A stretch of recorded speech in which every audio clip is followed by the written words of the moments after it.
اور ناراض تھی اس اپنے بچے سے،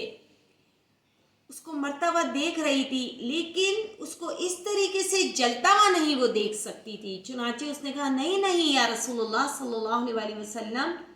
میں اپنے بیٹے کو اتنی تکلیف میں نہیں دیکھ سکتی، جلتے ہوئے میں کس طریقے سے دیکھ سکتی ہوں؟ چنانچہ اس نے فوراً آپ صلی اللہ علیہ وآلہ وسلم سے فرمایا، کہا کہ میں نے اپنے اس بیٹے کو معاف کر دیا ہے۔ یہ کہنا تھا اس خاتون کا، جہاں اس نے اپنے بیٹے کو معاف فرمایا، وہیں اس کے بیٹے نے کے منہ سے کلمے کی ادائیگی ہوئی اور پھر اس کی رحلت ہو گئی، اس کا انتقال ہو گیا۔ تو ناظرین و حاضرین، یہاں اس سے ہمیں بہت بڑا سبق پوشیدہ ہے، ایک بہت بڑا میسج پوشیدہ ہے اس پورے جو اسٹوری ابھی میں نے آپ کو بتائی ہے اس میں، کہ ماں باپ کا جو نافرمان ہوتا ہے وہ دنیا میں تو ہوتا ہی ذلیل و خوار ہے، لیکن آخرت میں بھی ذلیل و خوار ہوتا ہے۔ اور اگر جس کے ماں باپ اپنی اولاد سے ناراض ہیں، یا وہ اولاد جو اپنے ماں باپ کو تنگ کرتی ہے، ناراض رکھتی ہے، ان کے لیے یہ ولاگ خاص طور پر اہمیت کا حامل ہے۔ وہ دیکھیں اور اپنا احاطہ کیجئے کہ کہیں ہمارا بھی شمار اس شخص کے ساتھ تو نہیں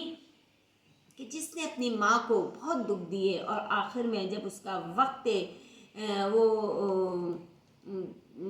تھا اس کا مرنے کا، لیکن اس کے منہ سے کلمہ طیبہ ادا نہیں ہو رہا تھا، اور جیسا ہی اس کی ماں نے اس کو معاف کیا ویسے ہی اس کے منہ سے کلمہ طیبہ کی ادائیگی ہوئی اور پھر اس کا انتقال ہو گیا۔ اور اس کی کیا خوش نصیبی کہ آپ صلی اللہ علیہ وآلہ وسلم نے اس کی نماز جنازہ پڑھائی۔ سبحان اللہ سبحان اللہ۔ ناظرین و حاضرین،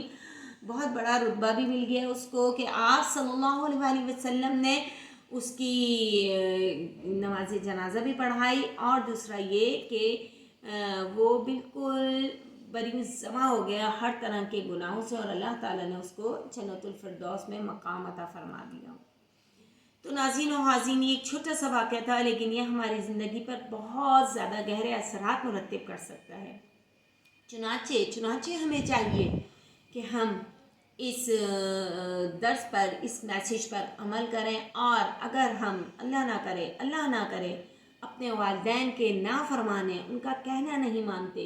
بوڑھے والدین کی بات نہیں سنتے، ان کو دھتکارتے ہیں، ان کو اف تک کر دیتے ہیں، تو ہمیں چاہیے کہ ان تمام باتوں سے گریز کریں اور اپنے والدین کی بے تحاشا فرما برداری کریں، ان کی خدمت کریں، انہیں خوش رکھیں۔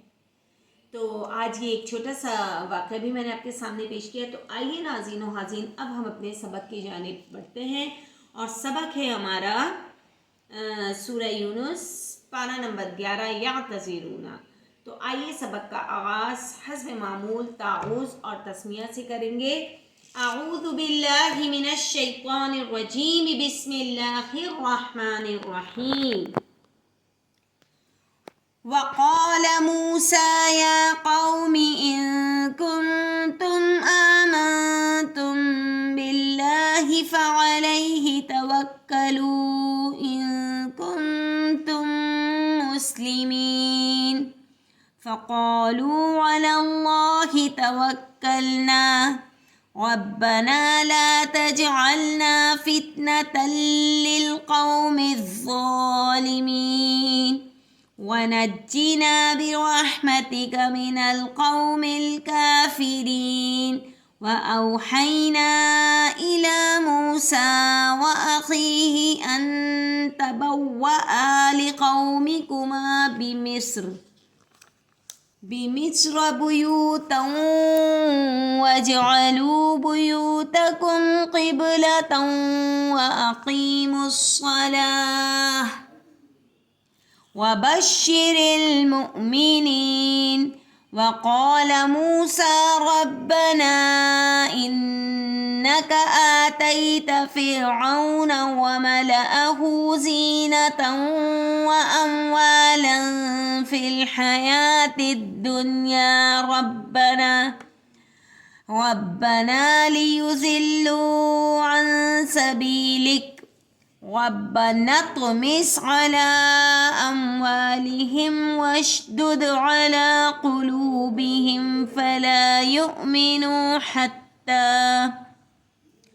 حتى يروا العذاب الأليم قال قد أجيبت دعوتكما فاستقيما ولا تتبعان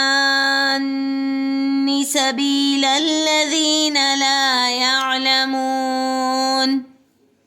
وجاوزنا ببني إسرائيل البحر فأتبعهم فرعون وجنوده بغيا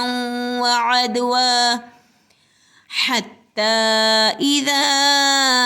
أدركه الغرق قال آمنت أنه لا إله إلا الذي آمنت به بنو إسرائيل وأنا من المسلمين الآن وقد عصيت قبل وكنت من المفسدين فاليوم ننجيك ببدنك لتكون لمن خلفك آية وإن كثيرا من الناس عن آياتنا لغافلون ولقد بوأنا بني إسرائيل مبوأ صدق ورزقناهم من الطيبات فما اختلفوا حتى جاءهم العلم إن ربك يقضي بينهم يوم القيامة فيما كانوا فيه يختلفون فإن كنت في شك مما أنزلنا إليك فاسأل الذين يقرؤون الكتاب من قبلك لقد جاءك الحق من ربك فلا تكونن من الممترين ولا تكونن من الذين كذبوا بآيات الله فتكون من الخاسرين إن الذين حقت عليهم كلمة ربك لا يؤمنون ولو جاءتهم كل آية حتى يروا العذاب الأليم صدق الله العظيم.